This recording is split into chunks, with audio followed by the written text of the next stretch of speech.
Então, já iniciando a parte de notícias, começando então com uma notícia um pouco mais corporativa, falando sobre a Meta, né? Meta é acusada de violar regras antitrust lá na zona do euro. Esse movimento trouxe as ações da Meta para um movimento de queda. E só para vocês entenderem, esse dado ele traz um reflexo sobre o que aconteceu com a Meta, aliás, digamos que eles implementaram uma nova regra na Meta no cenário na zona do euro no ano passado. Basicamente, o usuário das plataformas Meta, ele para utilizar a plataforma sem o anúncio, ou ele paga a parte ou ele aceita que os dados dele sejam divulgados para aquele cenário personalizado, marketing personalizado. A Meta não gostou dessa movimentação, aliás, o órgão de regulamentação, principalmente para cenário antitrust, não gostou desse cenário. Eles identificaram como uma movimentação antitrust, ou seja,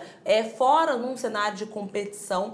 E isso acabou trazendo as ações para a Meta para um movimento de baixa. A gente não sabe ainda qual será o cenário. A Meta, ela traz, inclusive nessa notícia, de que ela aguarda ansiosamente para uma conversa mais próxima, mas o fato é que fez com que o mercado ele não gostasse dessa movimentação. Eu acredito que o movimento de queda ele vem principalmente para uma possível multa que a Meta ela venha pagar.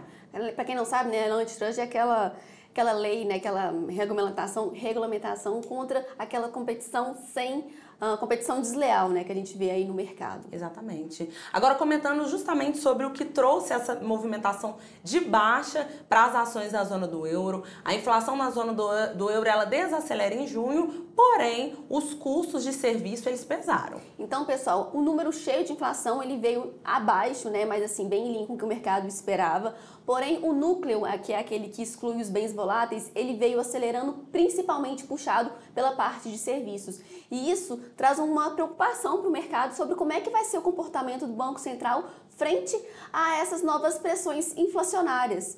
Então, a gente tem que ficar aí atento em relação a isso, lembrando que a gente teve um corte lá, né? Então, a gente tem que ver se vai manter a mesma magnitude das últimas reuniões, né? Esse cenário de corte de juros por lá vai fazer com que o mercado todo fique atento à fala da Lagarde, que vai acontecer hoje às 10h30 da manhã. Vamos ver se ela vai falar um pouco sobre esse cenário de inflação e também sinalizar algum posicionamento contínuo sobre corte de juros ou manutenção, enfim. 10h30 a gente tem que ficar de olho.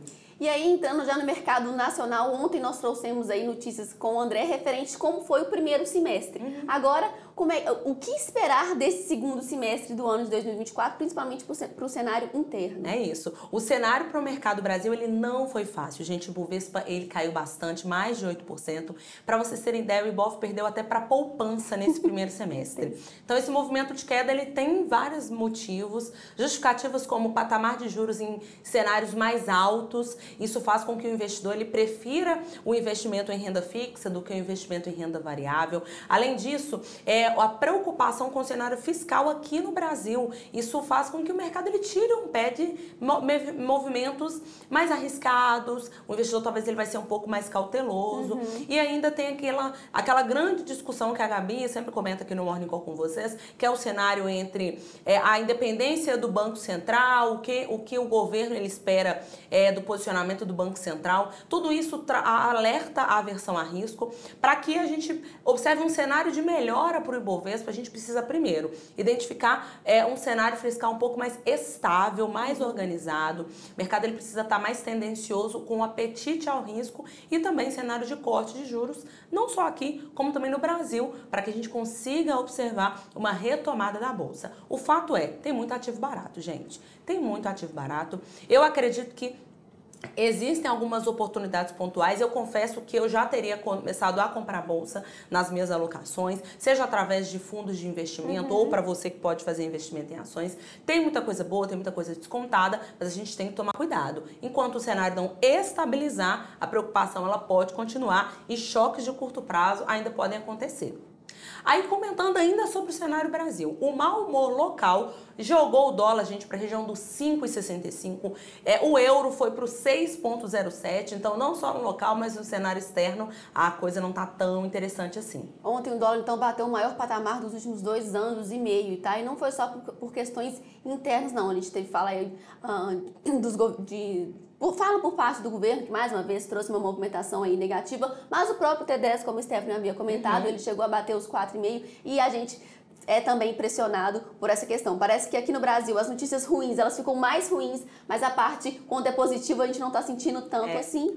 Inclusive, fazendo um link com essa própria notícia, né, mostra como é que está sendo a aposta do investidor estrangeiro, né? Já bateu aí um recorde contra a moeda, contra o nosso real, um valor aí de 82 bilhões de dólares. Só para vocês terem ideia, só na sexta-feira, esse valor de aportes, digamos, contra o real, ele foi de mais de 4 bilhões, gente. O posicionamento, ele é muito agressivo.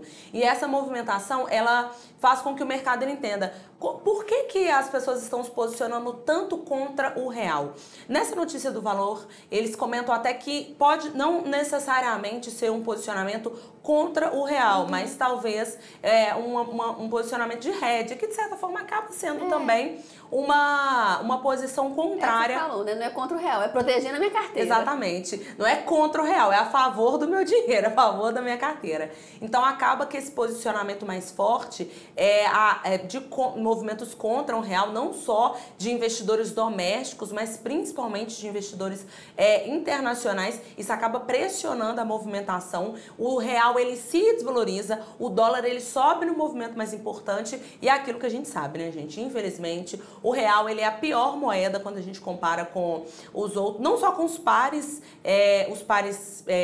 de emergentes, mas na movimentação global mesmo. Vamos ver se em algum momento ele começa a ceder. Eu brinquei que não é nem na Austrália, ele já é 5,70. Ali em Fernando de Noronha, que já é o fuso horário um pouquinho mais diferente que o nosso, a gente já consegue mirar esses patamares. Toro Investimentos, uma empresa do Grupo Santander.